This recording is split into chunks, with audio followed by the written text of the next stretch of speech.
एक बार फिर से स्वागत है आपका अपने YouTube चैनल अक्सी वॉइस पर। आइए आज जानते हैं मंगला गौरी व्रत के बारे में और पढ़ते हैं इसकी कथा। सावन के महीने में जितना महत्व सोमवार का है उतना ही महत्व मंगलवार का भी है।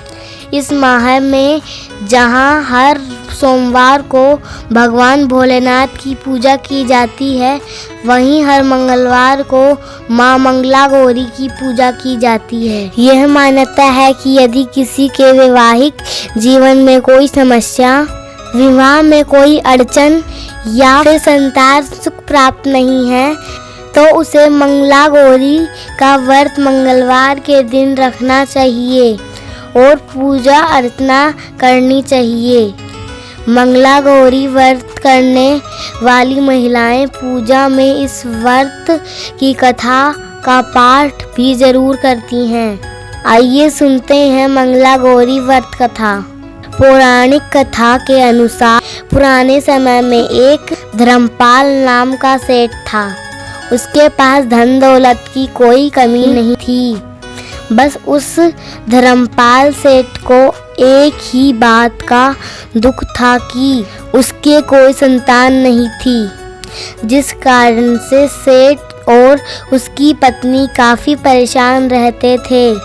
संतान प्राप्ति के लिए सेठ ने कई जप तप ध्यान और अनुष्ठान किए, जिससे देवी माँ प्रसन्न हुई और सेठ से मनचाहा वर मांगने को कहा। तब सेठ ने कहा कि माँ, मैं सर्वसुखी धन धान्य से समर्थ हूँ, परंतु मैं संतान सुख से वंचित हूँ। मैं आपसे वंश चलाने के लिए एक पुत्र का वरदान मांगता हूँ। सेठ की बात सुनकर देवी ने कहा, सेठ, तुमने बहुत ही कठिन वरदान मांगा है, पर मैं तुम्हारी तपस्या से प्रसन्न हूँ, इसलिए मैं तुम्हें वरदान तो दे देती हूँ कि तुम्हारे घर पुत्र रत्न की प्राप्ति होगी, परंतु तुम्हारा पुत्र केवल 16 वर्ष तक ही जीवित रहेगा। देवी की यह बात सुनकर सेठ और सेठानी बहुत दुखी हुए, लेकिन फिर भी उन्होंने वरदान स्वीकार कर लिया। माता गौरी के आशीर्वाद से उनके घर में एक सुंदर सा पुत्र पैदा हुआ। समय बीतता गया। संयोग से धर्मपाल सेठ के पुत्र की शादी 16 वर्ष से पहले ही एक युवती से हो गई। उस युवती की माँ माता मंगला गौरी का व्रत किया करती थी और उसने अपनी बेटी को भी माता मंगला गौरी का व्रत करने की सलाह दी थी। युवती की माता को अपनी पुत्री के लिए एक ऐसे सुखी जीवन का आशीर्वाद प्राप्त हुआ था, जिसके कारण वह कभी भी विधवा नहीं हो सकती थी। इस कारण से धर्मपाल के पुत्र की आयु 100 साल की हुई। सभी महिलाएं इस पूजा को करती हैं और मंगला गौरी व्रत का पालन करती हैं और अपने लिए लंबे, सुखी और स्थायी वैवाहिक जीवन की कामना करती हैं। उनकी मनोकामना पूरी होती है।